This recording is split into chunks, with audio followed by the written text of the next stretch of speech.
Middle of Kuf Mem Aleph, or middle of Sif Beis. We were in the middle of discussing the idea of the fast of Tisha of Tanis Esther, and we explained as a result of the fast there were differences because it's not a heavy day. We explained that it's really being done because an idea of tefillah, of davening to Hashem. Anytime the Yidden were in a tzara, they would daven to Hashem. So here too, the Yidden were about to fight a war, so they daven to Hashem, probably, right? So if they probably daven to Hashem and they probably fasted, so we do the same thing. We also will fast, and we explain the name of it is because Esther was the one, practically the only one who fasted. But as we mentioned, there's going to be a lot of leniencies because of that. So let's say we said just as a practical, even for those that are fasting. Let's say a person wants to listen to music, but on other fast days they wouldn't take a haircut, things like that. In this case, you could do it because you do have a little bit more leniency due to the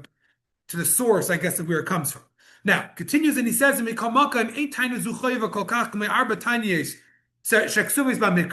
like we said yesterday, we're in the middle of Siman Sif Beis and Siman Kuf Mem Aleph. You can look at your neighbor if you need to find a place. But what we're saying over here is that the fast is not going to have the same strictness as the other four. Besides for what I just mentioned, of the things that you could do. But more than that, you could also be lenient when it's needed. For example, pregnant women, or nursing women, even if someone has like a bad eye pain or a bad headache, that in these cases, if they have a lot of pain, they don't have to fast. Now, there is a machlokes of what this means. In other words, are we referring to all of these, that even pregnant women and nursing women have to be in pain or feeling it? It seems to be the most common understanding is not like that. So the way most poskim would understand it is that a pregnant woman or a woman or a lady who's nursing do not have to fast this fast. For those that are not feeling so well, so if they're in pain, then they don't have to. So we won't just say, "Oh, my eye's hurting me." Oh, okay, you're done. Sometimes your eye could hurt you because you went outside and it's sunny outside, not like today. So that wouldn't count. But if someone's eye, pink eye or something like that, and they gives them a little bit of something that's challenging, so then they don't have to. So that seems to be the way that it is. And therefore, even without a sakana, meaning let's say someone who's sick, they're not like it's not going to chas v'shalom cause them any long-term damage, but nevertheless, it looks like they don't have to fast this one either. It's similar, by the way, would also be, let's say someone knows they fast terribly. Every time they fast, the next day, it takes them a whole day to recuperate. So now what's going to happen is they're going to fast on Titus Esther, and then Purim, they're going to be wiped out. So the halacha is in such a case, if they know that that's the way they work, they don't have to fast either. So it doesn't have to be a current pain, that's knocking them out. It can even be if it happened the next day, then they're exempt from this one as well. Similar, a lady who had a baby within 30 days. Now that's that would be a lot of time. That's generally that's generally would be a menikais also. That would be someone who's nursing anyways within the 2 years after they have the baby. So usually that would not be anything, but he's adding something here, which you'll see in a second. Also a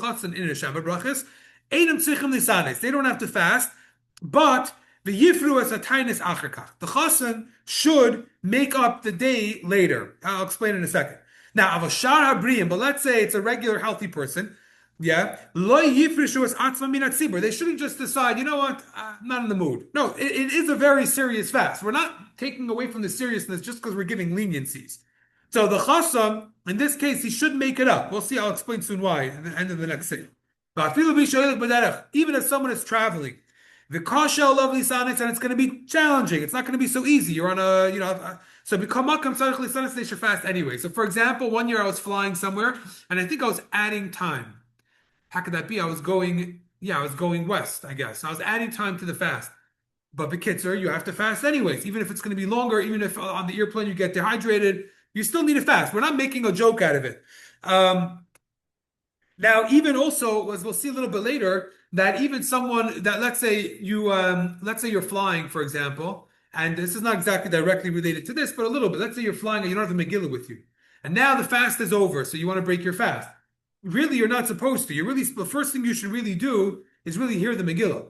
So if you're on a plane and you don't have the Megillah, you're supposed to wait. Now, once you get ill, then you fall into the category of someone who's ill. But if you're just hard for you, then you should still be fasting until you hear the Megillah. So I was once on a plane at night on Purim, and I read the Megillah on the plane.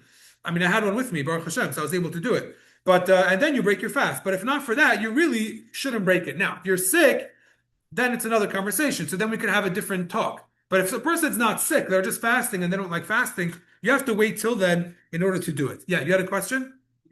I can't get the fact that like for Esther maybe like the fast like had a little bit of like sickness to it. But like Esther was the only one fasting and others like supposed to be a month like lots of joy and stuff like that. Like you have a fast and I'm gonna say the least like very joyous and stuff like that. And Esther was the only one who fasted as opposed to the entire nation. So the Pashtus, person we said yesterday, but Pashtus, they did fast another day, just not then.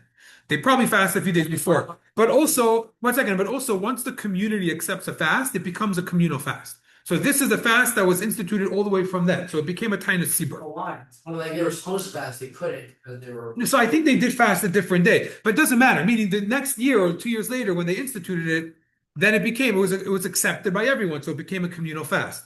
It's a whole other conversation about how we have fast these days. Anyways, it's a whole other thing. Some of them will go away when Mashiach comes, some of them not, some of them already went away. So it really depends if you're in a time of tzara, if you're not in a time of tzara. So it is a Tainus Sibur, but it's not like a Tisha B'Av Tainus Sibur. Tisha B'Av Tainus Sibur, there's 5 Inuyim. If it's a real proper fast and we're in a time of tzara, then we would do everything. So for example, during the Holocaust, by all the fast days, there were those that would do all 5 Inuyim like Tisha B'Av. Meaning they wouldn't bathe, they wouldn't wear leather, they wouldn't anoint themselves, whatever. All the things you don't do on no, low chairs is not one of the Inuyim.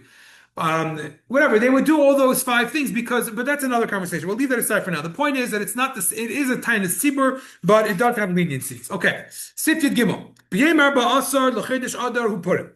On the 14th of the month of Adar, that is Purim. Now, V'im Chal Purim B'yem Rishon. Now, so when do you fast? The day before. So what happens if Purim is on a Sunday? So then, when is the fast officially should be on Shabbos, which you can't do. So what do? Maktimin lisanes b'yom hachamishi.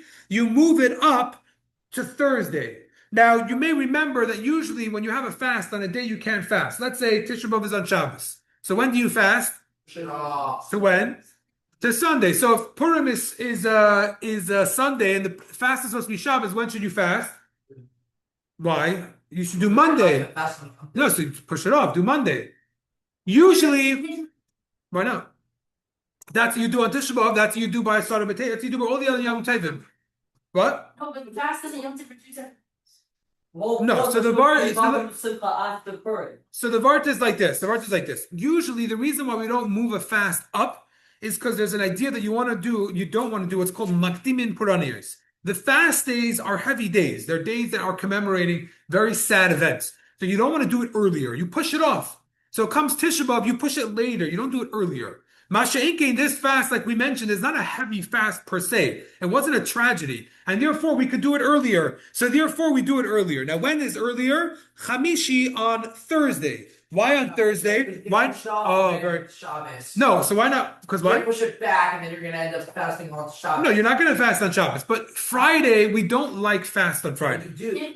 In general, no, one second, hold on. In general, wait. In general, we don't like fast on Friday. Why not? Because it means that you're going to come into Shabbos and you're going to be hungry and cranky and whatever. The only time we do it is when it actually falls out on Friday, and the only fast that's relevant today's day and age is Asara B'Tevis. It's the only one that could fall out on a Friday, and it does. It did this year, I think. Oh, no, so it was last year? Oh, so last year maybe and 2 years and 3 years ago. It was a few times recently. But it happened at least twice.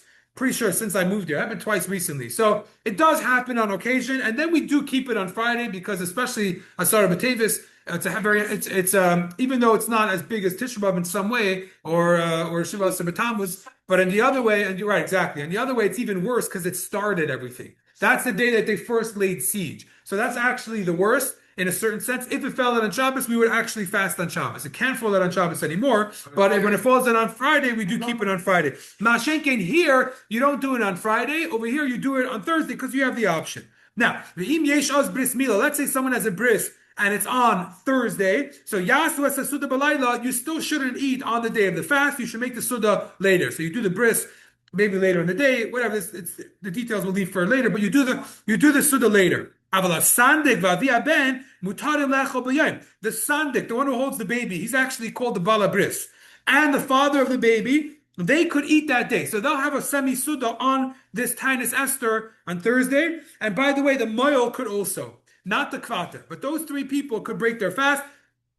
And the ain't sichen this anes b'yem hashishi, they don't have to fast the next day. Right? In other words, for them, it's over. But a regular person, who forgets, and they eat on the day that they were supposed to fast, they should fast the next day, the next opportunity, which in this case would be Thursday. Now, usually, Friday, I'm sorry, thank you. Usually, what would be if, let's say, someone eats on, let's just say, Asar B'Tevis? What do?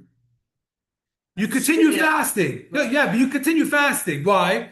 Because Asar B'Tevis is designated that this is the day that we're supposed to fast. We're commemorating an event that happened then. Tainus Esther is not like that. So if a person breaks their fast by mistake, okay, so you lost the fast, now you fast another day, you'll fast the next day. Because it's not limited to that day. We're just doing it that day because that makes sense, but we're not commemorating an event per se. The Yidden daven and fast and we're answered, so we're going to fast and show that we want to daven to Hashem also, but it's not actually limited to this day, something happened, and that's why we do it now. So therefore, if the person missed it on Thursday and they ate by mistake, then they'll fast on Friday. But these people that have sort of a ptur, then they don't have to make it up. That is, they're good. They did what they did, and they don't have to fast the rest of it. Okay, Siv Dalet.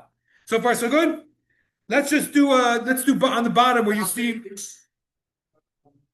just did Gimel, but let's go on the bottom first. Let's go on the bottom to Beis and Gimel, the two things from the Rebbe. So number one, like this, when you talk about the fast day, you say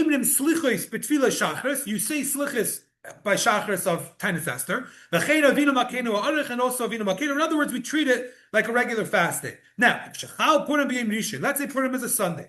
And therefore you're going to fast on Thursday. So here, it's very interesting, it changes. You'll also say Avinu Malkeinu by Mincha. Now what's the Chiddush? You don't, because you're not saying because the Yom Tov. Exactly. Usually you don't, because when it's Erev Purim, you stop by Mincha, you don't say Tachnun.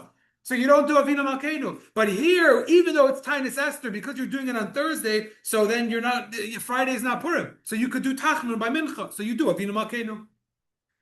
Okay, so that's what comes out from base. Now Gimel, Nar Shenase Bar Mitzvah B'Yom Yud Gimel Adar B'Shana Shektimu Atzlaim L'Yom Yud Aleph Adar. Let's say a kid became Bar Mitzvah on Yud Gimel Adar, which in this case, let's just say was Shabbos. And they're fasting a few days earlier on Yud Aleph. So he fasted on Yud Aleph, B'Pashtus, if he was. So what does he do now? Now Yud Gimel, which is really Tainus Esther, he's Bar Mitzvah, but he's not fasting because it's Shabbos. So does he have to make it up? Because when they fasted on Yud Aleph, he wasn't really required. He was still a katan.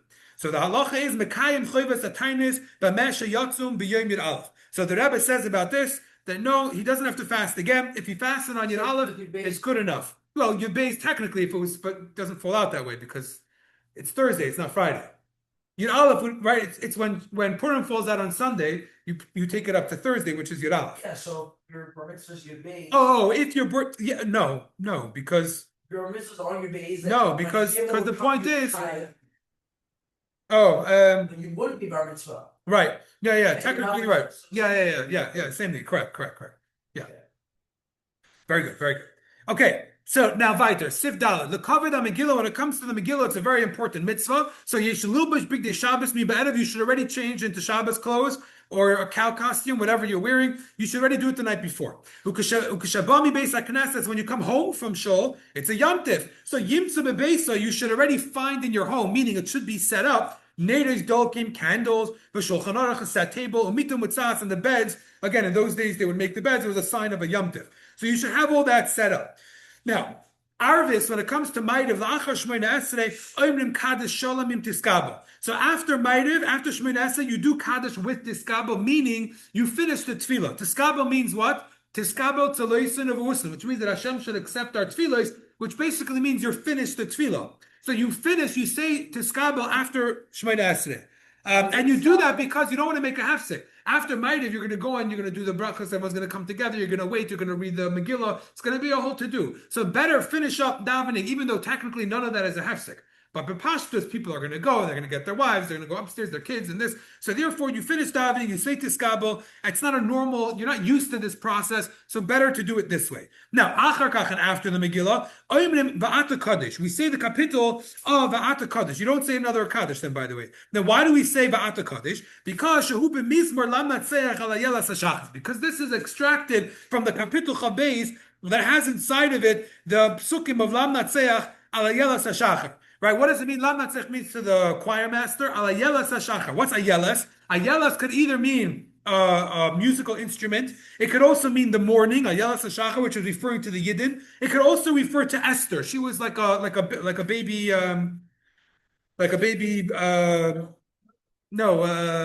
deer, a doe, baby doe. So she was like that. In other words, she was a doe, D-O-E. She was an innocent, whatever inside of the palace. Another thing also is that, okay, now, Shenemar al Esther, that pasuk is referring to Esther. Now, over there, within that capital that's referring to Esther, B'Sham Nemar, it uses the expression, Elika, Ebishter, Ekra, I called out to you. What's that talking about? That over there, Esther, it says that when she went into the Cheder Achashverosh, right, she decided she's going to go inside to plead for the Yidden, she felt the Shechina leave her. So she cried out to Hashem and she said, Lama loy hashivani, why are you not answering me? Keli, lama azaftani, why are you deserting me? This is all from the capital. So it's referring to her and her experience of the Purim story. The Namar Amikra Megillah, and therefore when it says Ekra, another, the way of using the word Ekra to call out could also be referring to Kreda to read the Megillah. The Amar Rabbi Shimon Levi says, you have to read it once by night and to read it again by day. Yeah, why do we do it twice? Because it says in the pasuk Shenemar Elekai Ekra Yoimam Veloisane Velayla Veloidumili. I called out to you in the morning and you didn't answer me, and I called out to you by night and I didn't get a response. So it says morning and night, so we do it twice. The Samachle, and then it says Va'ata Kaddish. The next pasuk in the next capital is Va'ata Kaddish. So it's all part of one conversation. So you do that by night. And after that, then you do another Kaddish Shalom, but B'lei Tiskaba without Tiskaba. Because again, we already finished the Tefillah. We already said Tiskaba Tzelusin of Usin. So we already finished that. Now, the Motzei Shabbos, what happens if it's Motzei Shabbos? So then you do the Vihi Noyam as well, and the full Va'ata Kaddish, and again you do it without Tiskabel, and then we don't do V'hitin L'cham Avdilin Al Kais, that's not our minig in the shul, and then we do Aleinu. If you look in the bottom, he says, according to our minig, the order would be Aleinu, Kaddish Yasim, and then you do Avdallah for those that do it in shul. Again, we don't really do it in shul, so it's a little bit of a slightly different thing. Anyways, but Kitzur, that is the Seder of how it works by night in shul. Okay? Good? Yeah. Fine. Tomorrow. See you guys all tomorrow. It's been